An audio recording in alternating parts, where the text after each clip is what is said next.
ملکہ عالیہ، میں نے ان نوجوانوں کی گفتگو سے یہ اندازہ لگایا ہے کہ ان میں سے ایک شہزادہ ہے اور دوسرا درزی، لیکن ہم یہ بات ثابت کیسے کریں گے؟ ملکہ نے اپنی کنیز سے پوچھا۔ کنیز نے کہا، میرے ذہن میں ایک ترکیب آئی ہے، تنہائی میں عرض کروں گی۔ ملکہ نے تالیاں بجا کر کہا، تخلیہ۔ لونڈیوں اور باندیوں نے جھک کر 3 فرشی سلام کیے اور الٹے قدموں باہر نکل گئیں۔ کنیز خاص فرحت نے ملکہ کے کان سے منہ لگا لیا اور دونوں دیر تک خسر پھسر کرتی رہیں۔ دوسرے دن بادشاہ نے پھر دربار لگایا۔ دونوں نوجوان دربار میں پیش کیے گئے۔ بادشاہ نے ملکہ سے کہا، اب آپ ثابت کریں کہ ان میں سے کون سچا ہے اور کون جھوٹا۔ ملکہ بولی، ان دونوں کو کپڑا، کینچی اور سوئی دھاگا دے کر الگ الگ کمروں میں بند کر دیا جائے۔ یہ آج شام تک ایک خوبصورت سی پوشاک سیئیں گے۔ جس پوشاک کی کاٹ اور سلائی بے عیب ہوگی وہی شہزادہ ہوگا۔ امتحان کچھ عجیب سا تھا۔ بادشاہ پہلے تو ہچکچایا مگر پھر راضی ہو گیا۔ سعود اور ہاشم کو کپڑا اور سینے پرونے کا سامان دے کر الگ الگ کمروں میں بند کر دیا گیا۔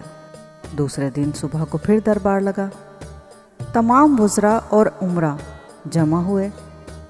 سعود کی آنکھیں خوشی سے چمک رہی تھیں مگر ہاشم کا منہ لٹکا ہوا تھا۔ سب سے پہلے سعود نے آگے بڑھ کر اپنی پوشاک پیش کی۔ بادشاہ خوشی سے جھوم اٹھا، بولا، واہ واہ، سبحان اللہ، کتنی خوبصورت پوشاک سی ہے، کمال کر دیا۔ ہمارے شاہی درزی بھی ایسی پوشاک نہیں سی سکتے۔ ملکہ نے مسکرا کر ہاشم کی طرف دیکھا اور بولی، نوجوان، اب تم اپنی پوشاک دکھاؤ۔ ہاشم نے انسلا کپڑا فرش پر پھینک دیا اور غصے سے بولا، حضور، یوسف پاشا نے مجھے شہ سواری، تیر اندازی اور تلوار بازی سکھائی تھی۔ مجھے نہیں معلوم کہ پوشاک کس طرح سی جاتی ہے۔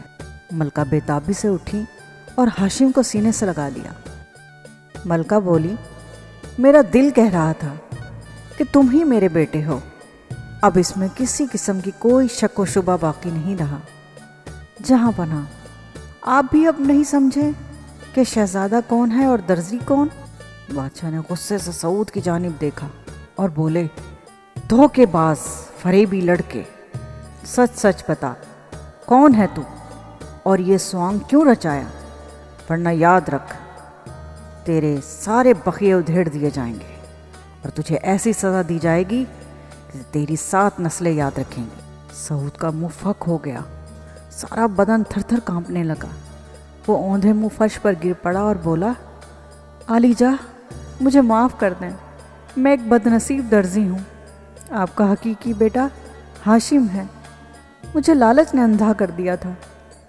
ہاشم بولا، اسے معاف کر دیجیے حضور، لالچ واقعی انسان کو اندھا کر دیتا ہے۔ مجھے امید ہے کہ یہ آئندہ ایمانداری کے ساتھ زندگی بسر کرے گا۔ ملکہ نے بھی کہا، حضور، لڑکا بڑا اچھا کاریگر ہے، ہم سفارش کرتے ہیں کہ اسے شاہی درزیوں میں شامل کر لیا جائے۔ کیوں لڑکے، تمہیں خواتین کے کپڑے سینے آتے ہیں؟ سعود سر جھکا کر بولا، حضور، زنانہ کپڑوں کا تو میں ماہر ہوں، ہر قسم کے غرارے، شرارے، چوڑی دار پاجامے سی سکتا ہوں۔ بادشاہ خوش ہو کر بولا، ہم شہزادے اور ملکہ کی سفارش منظور کرتے ہیں۔ آج سے یہ شاہی درزی ہے، لیکن ہم نے اپنے درزیوں کو خاص قسم کے خطاب دے رکھے ہیں۔ اسے کیا خطاب دیا جائے؟ ملکہ نے کہا، شہزادہ، اور بادشاہ کہکہا مار کر ہنس پڑا۔ بادشاہ اور ملکہ نے جب شہزادے کو گلے لگا لیا اور اس کی اصل شناخت ثابت ہو گئی تو سارے محل میں خوشی کی لہر دوڑ گئی۔ نکارے بجنے لگے، شہنائیاں گونج اٹھیں اور کنیزیں ایک دوسرے کو مٹھائیاں کھلانے لگیں۔ ملکہ نے ہاشم کے سر پر ہاتھ پھیرتے ہوئے کہا، بیٹا، اب ہمارا اگلا فرض ہے کہ تمہاری دلہن ڈھونڈی جائے۔